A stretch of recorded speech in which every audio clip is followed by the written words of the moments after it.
What's up, YouTube? Welcome back to my channel, Appalachian Smokewagon. Thanks for clicking. Thanks for watching. Here I'm just a regular guy. I come out and like to show you my equipment, shoot it a little bit, show you where I'm at cold. I do a cold start every month to show you where I'm at cold, and just show you some smoke wagons and some gear and that kind of thing. I'm just a regular guy, work a regular job, drive a regular vehicle. I just like to do this. I find it fun. It's a good little hobby. And if you found this channel, then thanks for clicking on the video, and go ahead and hit the subscribe button for me, because that really helps, and leave me a comment to help push us up in the algorithm, because as much smoke wagon content as we can get out there in 2024, that's good for the Second Amendment. And I hope everyone that's clicking on my video is a Second Amendment supporter. So thank you. And today we're going to bring you a Glock with a Glock clone with a Parker Mountain machine. I think they call this now the duty compensator. It's a one port. And this is on a Glock I assembled a couple years ago, Glock clone. It has no optic. It has TLR1HL. We have the Timney, I think it's the Timney Alpha trigger. Really good trigger. Reset kind of sucks on it. And I do have the extra power reset spring in it. It did help it, but it's still not like a Glock reset. And I like for my reset to push my finger back to reset. That's the only gripe I have with the Timney trigger. And we have the Radian, ramjet, and afterburner, and we have the same light. The only difference is this is on a 19X, so it's a 19 slide, and this is a 17, so the slide's a little longer on this. This has an optic, this doesn't have an optic.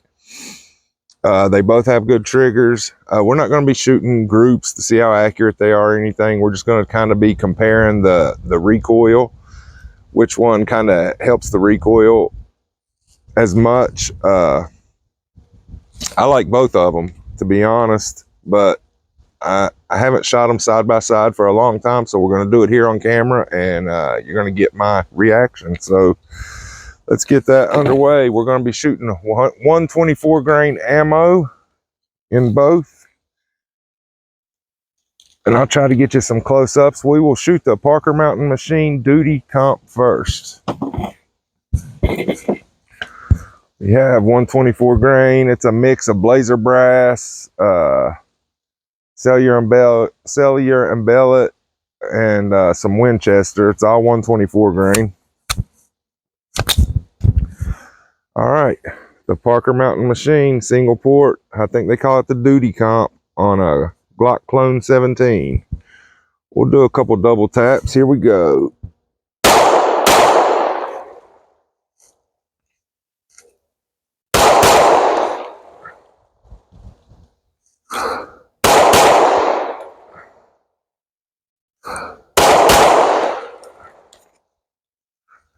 All right, feels really good.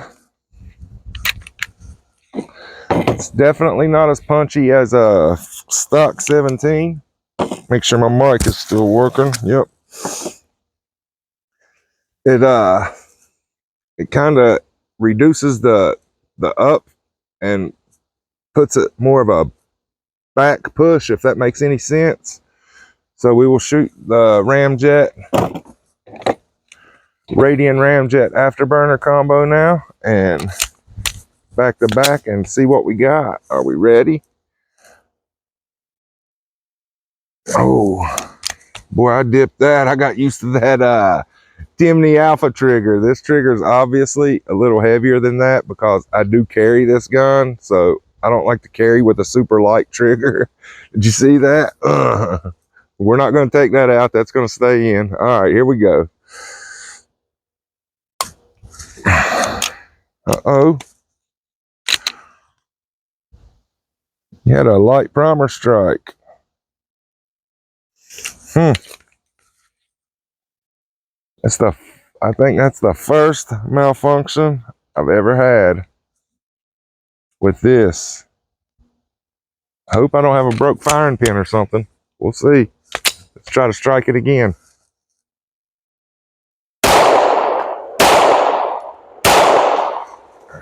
Okay, and ladybugs. I've never seen as many ladybugs as there's ladybugs out here in the woods right now. I feel like I'm getting swarmed by ladybugs, and they're actually biting me. I didn't know ladybugs could bite, but it's a crazy world we live in. Do you think they weaponize the ladybugs? Oh, Gates weaponizing ladybugs now, maybe? 10-4 at anyone? Let's do some double taps with it.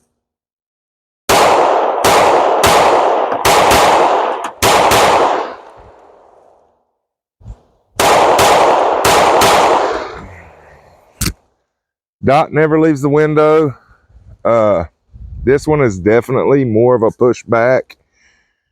They really feel kind of pretty much the same, I think. I think they feel really close.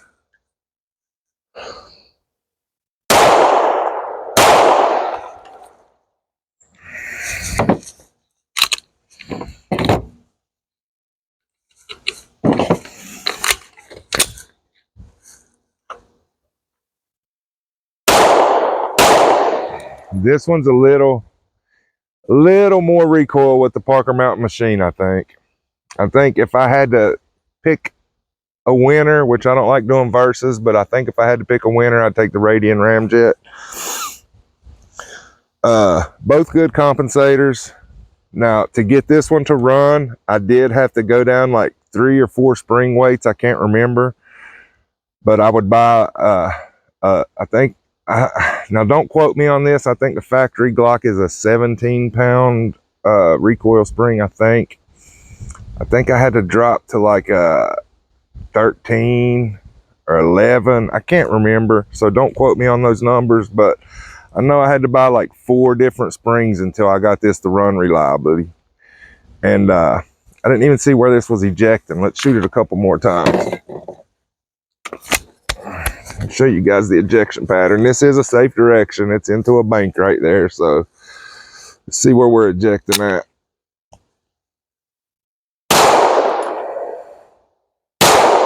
It's still barely popping those that spent brass out. So it probably wouldn't hurt to even go down another weight.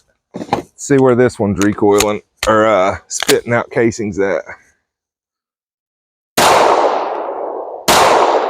About the same, but this is a factory recoil spring. I haven't changed any springs in this gun.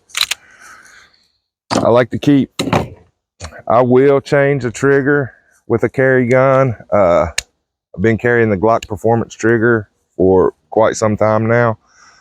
But on my other guns, my other range guns and stuff, I'll mess with springs and stuff. But that's why I like the Radian. You can use the factory recoil spring.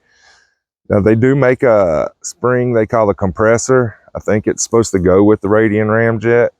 I may try that in the future, I don't know, but as long as this keeps running reliably, I think I'm gonna keep using this. But have you guys tried these compensators? Let me know in the comments. Which do you prefer, the Parker Mountain machine or the Radian ramjet? Radian ramjet, I think, is a little more expensive than the Parker Mountain machine. And I don't have the Parker Mountain machine barrel. This is a Safari Precision threaded barrel. And this, of course, isn't a factory Glock. It's a clone. But let me know which one you guys like best. The ramjet. I like the looks of the ramjet. The way it looks like it is factory. It's made for the Glock. Parker Mountain machine's not bad looking either. It's a little bit bigger, but let me know which one you guys prefer. Let me know in the comments. We like to end it like this around here. Get out in the dirt. Put your feet in dirt. Get in the sun. Get some of the vitamin C the sun provides. Train with your guns. Bring your rifles. Bring your pistols. Just come out and shoot. Enjoy the shooting sports. You'll love it. It gives you a sense of fulfillment. Get off the electronics. I had been saying go vote, but the election was last night and everything's looking good so far. I tried to do 2 thumbs up. Everything's looking good so far. We'll see what kind of shenanigans they try to pull between now and January. Let me know what you guys think will happen. If you're political, if not, it don't matter. I don't hate anyone. I really don't even like being political, but I'm a one-issue voter, and I vote for the Second Amendment. And I think if you're a gun owner, you should too. But anyways, I've got off on a rant. Thanks for watching. Thanks for subscribing, because I know every one of you guys subscribed. And until the next video, Smoke Wagon out.